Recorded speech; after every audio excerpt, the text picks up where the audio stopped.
Tick-tock, tick-tock, tick-tock. It's 13 days to the general elections scheduled for the 28th of March. The electoral umpire has recently conducted a mock accreditation of the would-be voters with mixed reactions, but the politicking and canvassing for votes by the politicians is not letting up, with campaigns and meetings holding across the country at different levels. Good evening. Welcome to Nigeria 2015. I'm Nelta Igwe.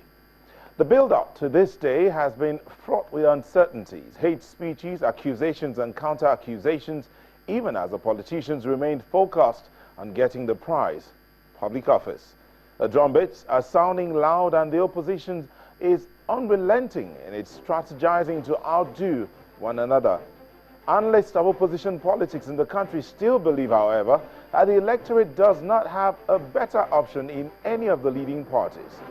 Who among the present crop of politicians qualifies to be called a leader in the mold of Obafemi Awolowo, Sir Ahmadu Bello, Sir Tafawa Balewa, and Dr. Nnamdi Azikiwe, amongst others? In the First Republic, for instance, that's between 1963 to 1966, there were 17 political parties. 6 in the Second Republic, that's 79 to 1983, and a two-party system in the Third Republic, 1992 to 1993. And in the Fourth Republic, the PDP, APP, later ANPP, and AD were the most prominent.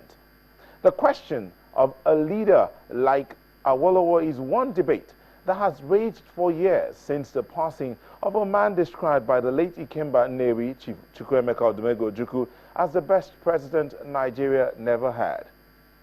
Well, these are some of the questions we'll be hoping we'll get answers to today, but we will link up with some of our correspondents. Kingsley Amayo will be joining us from New York. Treasurer Eze Chikame will join us from Abia State. And Chimeze Enyocha will join us from Kaduna. Together, they will bring us up to speed on the situation in their neck of the woods as it concerns the elections. For you at home, the web team has provided several platforms for you to air your views on the program. You can tweet at us using the hashtag Nigeria2015 at Channels TV and at Nelta Igwe. And if you have comments or questions of more than 140 characters, do send us an email, Nigeria2015 at channelstv.com. You can also send us pictures or videos of events around you concerning the elections. Use our Eyewitness platform. Just download the Channels TV app for Android, iOS, and Windows devices. Swipe and follow the instructions.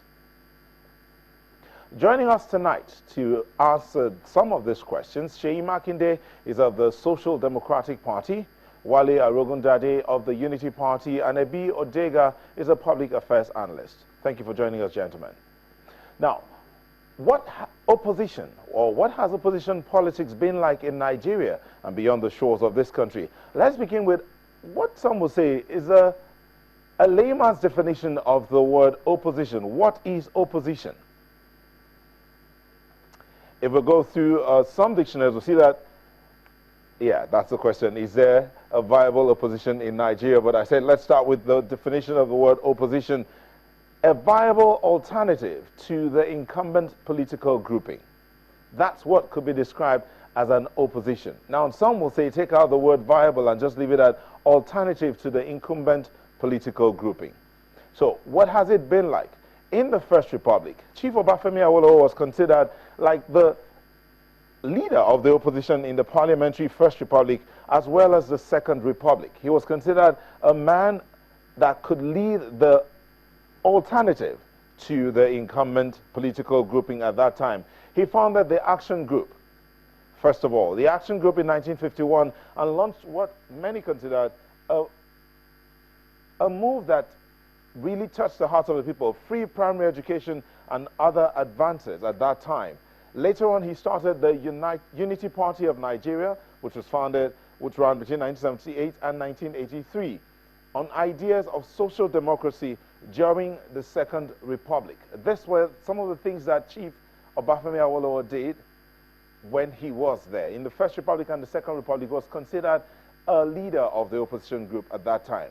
But beyond the shores of Nigeria, what has it been like? Let's take the United Kingdom, for instance. At a time when it was considered that the living standards in the United Kingdom were dropping considerably, the leader of the opposition stood up to say something. He said, the current government's failure on living standards means working people Hold on there. Working people have seen their wages fall by more than £1,600 a year since 2010, while full-time workers have seen their pay fall by over £2,000 a year. That's in the United Kingdom. That is the opposition putting, or as they'll say, fanning the flames under the seat of the incumbent ruling party. But let's go to the United States. What was said to what did the opposition have to say about the present government? That's the Speaker, the current Speaker of the United States House of Representatives, that's John Andrew Boner. He says, it's another run-of-the-mill, undisciplined, cumbersome, wasteful Washington spending bill that had to do with the $815 billion stimulus bill that the House Democrats had just unveiled. Now, that is considered what the opposition ought to be doing to those in the ruling party. But the question back here is, do we have a viable opposition in Nigeria? Is the opposition party or